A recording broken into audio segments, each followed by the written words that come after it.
الحمد لله الذي أمات وأحيا.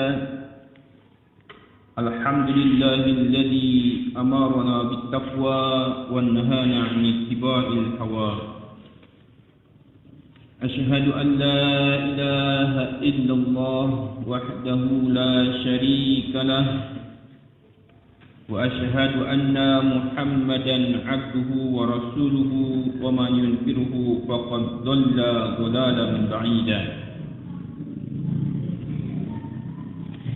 وصلى الله على سيدنا محمد نبي الهدى الذي لا ينطق عن الهوى إن هو إلا وحي يوحى، وعلى آله وأصحابه أهل الصدق والوفاء. أما بعد، فيا عباد الله، أوصيكم ونفسي بتقوى الله، فقد فاز المتقون، كما قال الله تعالى في القرآن الكريم: أعوذ بالله من الشيطان الرجيم، يا أيها الذين آمنوا اتقوا الله حق تقاته ولا تموتن إلا وأنتم مسلمون. صدق الله العظيم. Hadirin jamaah Jumat yang dirahmati dan dimuliakan Allah Subhanahu wa taala. Yang pertama dan yang wajib kita utamakan adalah rasa syukur kita kepada Allah Subhanahu wa taala. Puja puji syukur kita panjatkan kehadirat Allah Subhanahu wa taala yang senantiasa telah menganugerahkan nikmat-Nya kepada kita, nikmat yang tak terhingga. Wabil khusus Allah memberi taufik kepada kita berkumpul di tempat yang mulia bersama orang-orang yang mulia dan untuk melaksanakan sesuatu yang mulia, yakni ibadah salat Jumat semata-mata karena Allah.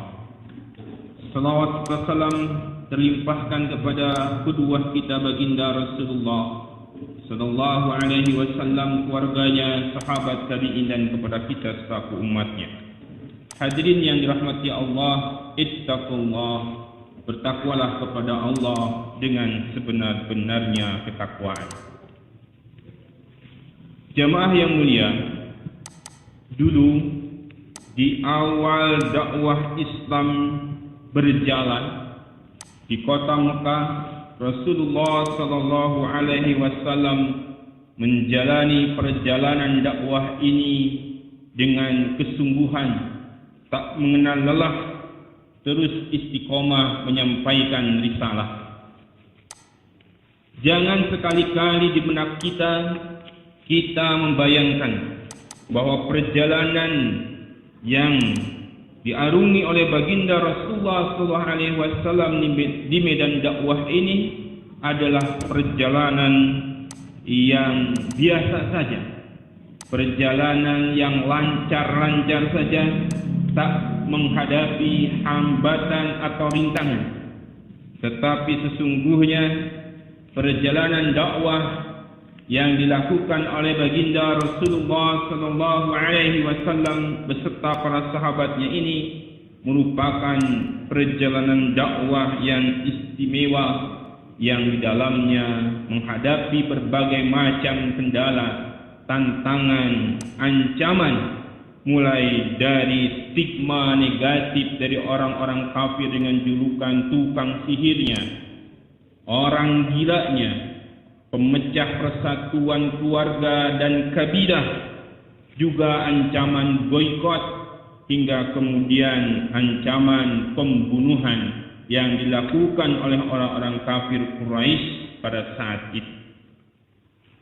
Sesungguhnya orang-orang kafir Quraisy itu ketika melihat Rasulullah dengan penuh kebijaksanaannya, melihat Rasulullah dengan penuh kejujurannya, dengan penuh akhlak yang baik, mereka yakin dan mereka percaya bahwa sosok Muhammad ini adalah sosok yang mulia, yang istimewa, sosok seorang manusia pilihan.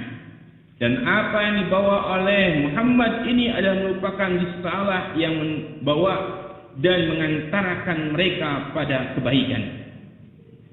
Namun mereka, orang-orang kafir Quraisy yang ada di Mekah pada waktu itu, menolak dakwah Rasulullah SAW sehingga melakukan berbagai macam rekayasa, stigma, boikot, pengancaman, aniaya, dan rencana pembunuhan itu. Mereka lakukan semua semata-mata karena ketakutan mereka, kesombongan mereka, khawatir ketika mereka menerima Islam, kedudukan mereka, posisi mereka di masyarakat sebagai bangsawan, sebagai tokoh, keuntungan materi yang mereka senantiasa dapati hilang dengan bergabungnya mereka kepada Islam, atau ketika mereka memberikan kepercayaan, dukungan, posisi mereka kepada Muhammad, maka hilanglah posisi kemuliaan mereka di mata masyarakat. Hadirin yang dirahmati Allah Subhanahu wa taala. Dan rasanya, kiranya realitas di zaman tersebut saat ini mungkin terjadi di tengah-tengah kita. Banyak sekali fakta-fakta yang menunjukkan bahwa ketika dakwah ini disampaikan oleh para dai, oleh para ulama yang ikhlas, tak sedikit ancaman yang mereka hadapi. Mulai dari stigma radikal, fundamental, sampai kemudian teroris. Bahkan ancaman-ancaman yang lain tidak moderat, atau bisa jadi ancaman pembunuhan, pengucilan, dan sebagainya. Banyak para ulama, para ustadz, para dai yang saat ini sudah menjadi korban. Terakhir kita melihat dengan mata kita, dengan telinga kita, sosok Syekh Ali Jabir menjadi sasaran dari ancaman tersebut. Sebelumnya di Sumatera Selatan ada seorang ustadz yang tengah sholat, memimpin sholat, kemudian ditusuk, dibacok hingga akhirnya kemudian meninggal dunia. Hadirin yang dirahmati Allah Subhanahu wa taala. Setidaknya fakta di zaman dulu sekarang seakan-akan copy paste saja, seakan-akan mengulang lagi perjalanan sejarah. Kita lihat ulama mulai dikucilkan di kotak-kotak, terlebih lagi dengan adanya rencana atau sebagian rencana itu sudah diaplikasikan dengan program sertifikasi penceramah atau dai bersertifikat dan sebagainya. Jika pembinaan dai bersertifikat, pembinaan dai dalam rangka untuk mengarahkan bagaimana mereka cara pendekatan kepada masyarakat tanpa harus kemudian mengurangi, memilih-milih ajaran Islam yang harus disampaikan kepada masyarakat, sebagai pembinaan kualitas dan kompetensi mereka tanpa ada unsur-unsur politik, mungkin satu saat dan untuk kebutuhan kesempurnaan dakwah itu bisa dilakukan. Namun saat ini motif yang dilakukan, program-program semacam itu seakan-akan mengarah pada pengkotak-kotakan. Mana ulama plat merah, mana ulama plat hitam. Mana yang rajin mengkritik penguasa, mana yang setia dan membela kepentingan penguasa. Atau mungkin jadi kepentingan, kepanjangan dari kepentingan peradaban asing untuk menjajah dunia Islam. Ingatlah, dan kita patut kritik. Misalkan pada saat 18 September tahun 2020, baru beberapa hari kemarin, ada program BIMTEK, dai penceramah bersertifikat. Dalam sambutannya dengan jelas disampaikan bahwa program ini dalam rangka untuk membekali para dai penceramah bekal kompetensi, meningkatkan kompetensi di abad atau di era modernitas ini.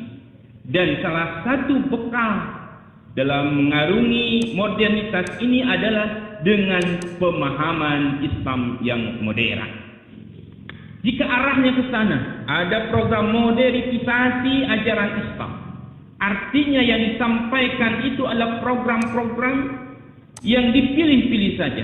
Ajaran-ajaran Islam yang tidak sejalan, searah dengan kepentingan politik para kapitalis atau kepentingan politik tertentu, seperti ajaran Islam berupa syariat Islam, berupa ukubah, jinayat, hudud, pemerintahan Islam, politik Islam, yang selama ini distigma dengan program dan ajaran radikal. Tentu itu menjadi ajaran materi dakwah yang akan terus dikaji ulang atau mungkin dikurangi. Tengoklah yang sebelumnya khilafah Islam dalam materi madrasah aliyah menjadi bagian dari fikih Islam dengan aturan, rekayasa tertentu, kebijakan tertentu hanya dimasukkan dalam program sejarah Islam saja dan seterusnya. Hadirin yang dirahmati oleh Allah Subhanahu wa taala. Ingatlah, baik ada sertifikat maupun tidak, seorang muslim ini wajib untuk berdakwah. Dan seorang dai, seorang ulama, hakikatnya mereka adalah waris, orang-orang yang mendapatkan warisan, warasatul anbiya, dan penerus dari para nabi ini yang kelak menyampaikan risalah adalah para ulama. Jika ulamanya kemudian dikekang, diberi materi sehingga kemudian mulut mereka menjadi keluh menyampaikan suara kebenaran yang suci, maka apalah jadinya umat ini ke depan. Rasulullah sallallahu alaihi wasallam bersabda dalam hadis riwayat Imam Ahmad. Qala Rasulullah sallallahu alaihi wasallam, "Inna mathalal ulama'i fil ardi kamathalin nujumi fis sama'i yuhtada biha fi dhulumatil barri wal bahr." Sungguhnya perumpamaan ulama yang ada di muka bumi ini seperti perumpamaan bintang yang ada di langit. Senantiasa bintang itu memberikan petunjuk di dalam kegelapan di daratan dan di lautan. Faidan tamasatin nujum aw syakka an tadillal huda. Jika bintang itu tidak memberikan arahan cahayanya atau kegelapan meliputinya, maka sungguh akan tersesatlah umat ini dari petunjuk. Hadirin yang dirahmati Allah Subhanahu wa taala. Karena ulama ini, para dai ini merupakan bintang yang menyinari kegelapan, yang senantiasa memberikan arahan, cahaya, bimbingan kehidupan, maka siogianya siapapun dai-nya atau masing-masing kita adalah para pengemban dakwah harus senantiasa menyampaikan kebaikan Islam itu secara sempurna, tanpa tebang pilih, tanpa pilih-pilih. Sebagaimana Allah Subhanahu wa taala berfirman, "A'udzu billahi minasyaitonir rajim. Ya ayyuhalladzina amanu udkhulu fis-silmi kafah wa la tattabi'u khutuwatis syaitan innahu lakum aduwwum mubin." Wahai orang-orang yang beriman, masuklah kepada Islam itu secara kafah, totalitas, dan janganlah mengikuti langkah-langkah syaitan. Sungguhnya syaitan itu adalah musuh yang nyata bagi kalian. Dalam kitab Aisarut Tafasir juz 1 halaman 97, seorang mufasir terkemuka Syekh Abu Bakar Al-Jazairi mengatakan makna dari kafatan, udkhulu fis-silmi kafatan, artinya adalah jami'an, menyeluruh. Artinya adalah la yutraku min syara'ihi wa min ahkamihi syai'un. Artinya tidak meninggalkan sebagian dari syariat-syariat atau hukum-hukum yang ada dalam Islam sedikit pun. Artinya ketika menyampaikan dakwah tengah masyarakat harus sampaikan Islam secara sempurna, dari mulai A sampai Z-nya, dari mulai hukum salat, hukum toharahnya, hukum salat, zakat, puasa, hukum sistem sosial pendidikannya, ukubahnya, sampai sistem pemerintahan politik, sistem negaranya harus disampaikan. Lebih lanjut lagi, beliau menyampaikan dalam tafsirnya tersebut, Sebagai penegasan atas tafsir ayat tersebut, beliau mengatakan, Yunadi al-haqqu tabaraka wa ta'ala ibadahul mu'minin. Sesungguhnya Allah Subhanahu wa ta'ala telah menyeru kepada para hambanya yang beriman. Amara iyyahum bidukhuli fil Islam dukhulan syumuliyan. Merintahkan kepada mereka untuk senantiasa masuk ke dalam Islam ini secara komprehensif. Dukhulan syumuliyan. Bihaitsu la yatahayyaruna baina syara'ihi wa ahkamihi ma wafaqa masalihahum wa ahwa'ahum qabiluhu wa amiluhu bih. Dari sisi mereka tidak memilih mana di antara syariat-syariat dan hukum-hukum yang sesuai dengan kepentingan mereka, kemaslahatan mereka dan hawa nafsu mereka. Jika hukum tersebut sesuai dengan kepentingan nafsu dan kemaslahatan mereka, mereka menerimanya dan mengamalkannya. Wa ma lam yuwafiq radduhu aw tarakuhu wa ahmiluhu. Tetapi jika hukum tersebut berseberangan, tidak sesuai dengan kepentingan mereka, mereka meninggalkannya dan mereka enggan mengembannya, mereka mencampakkannya. Wa innama alaihim ay yakfilu syara'ihil Islam wa ahkamihi kafah. Sungguhnya harusnya atas mereka menerima syariat Islam dan hukumnya secara kafah. Hadirin yang dirahmati Allah Subhanahu wa taala, jelaskanlah hukum tentang Islam semuanya, mulai dari hukum salat, hukum zakat, hukum menutup aurat, hukum bahwa riba itu haram, hukum pidana Islam, bahkan sampai sistem pemerintahan Islam, khilafah Islamiyah, jinayat hudud Islam jelaskan. Sekarang umat seakan-akan diarahkan untuk tidak memahami jinayat Islam, sistem pemerintahan Islam, khilafah Islam, itu ajaran radikal, teroris, para pengembannya, para ustadznya, termasuk orang-orang yang perlu dicurigai radikal. Makanya perlu program deradikalisasi atau program dai bersertifikat. Hadirin yang dirahmati Allah, seakan-akan apa yang disampaikan oleh para ustadz itu membahayakan negeri ini. Padahal sesungguhnya disampaikan oleh para dai mulai dari syariat A sampai Z-nya itu merupakan hukum Allah, ajaran Islam yang harus dipahami dan diperjuangkan oleh umat. Dan sesungguhnya yang merusak negeri ini bukan Islam dan dakwahnya para dai, para ulama, tetapi yang merusak negeri ini ketika syariat Islam itu dicampakkan, hukum-hukum Allah ditiadakan, diterapkannya sistem sekuler kapitalisme demokrasi, diterapkannya sosialis komunis marxisme dengan berbagai turunan-turunannya saat ini. Itulah semuanya yang realitasnya membuktikan bangsa ini kaya namun menjadi miskin karena keserakahan mereka orang-orang sekuler tersebut, bukan Islam dan para ulamanya. Maka bang siapa yang musuh Islam dan bang siapa yang diam tidak membela Islam, renungkanlah firman Allah Subhanahu wa taala dalam surat At-Taubah ayat ke-32 sampai ke-33. A'udzu billahi minasyaitonir rajim. Yuriduna ay yutfi'u nurallahi biafwahihim wa ya'ballahu illa ay yutimma nurahu walau karihal kafirun. Mereka menghendaki untuk memadamkan cahaya Allah dengan mulut-mulut mereka, sementara Allah menghendaki untuk menyempurnakan cahayanya walaupun orang-orang kafir tidak menyukainya.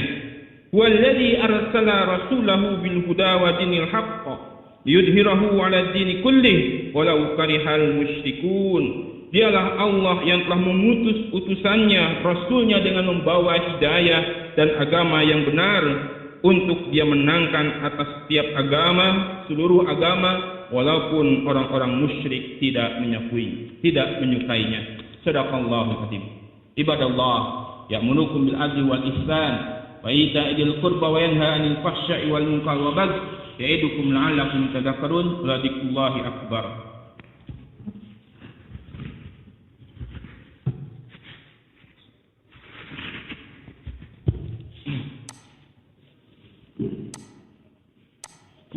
Alhamdulillahilladzi hadana lihada وما كنا لنهتدي لولا أن هدانا الله أشهد أن لا إله إلا الله وحده لا شريك له وأشهد أن محمدا عبده ورسوله اللهم صل على سيدنا محمد ومن والاه ومن تبعه إلى يوم القيامة وبعد فيا عباد الله أوصيكم ونفسي بتقوى الله فقد فاز المتقون إن الله وملائكته يصلون على النبي يا أيها الذين آمنوا صلوا عليه وسلموا تسليما اللهم اغفر للمسلمين والمسلمات والمؤمنين والمؤمنات الأحياء منهم والأموات اللهم أعز الإسلام والمسلمين وأذل الشرك والمشركين ودمر أعداءك أعداءنا أعداء الدين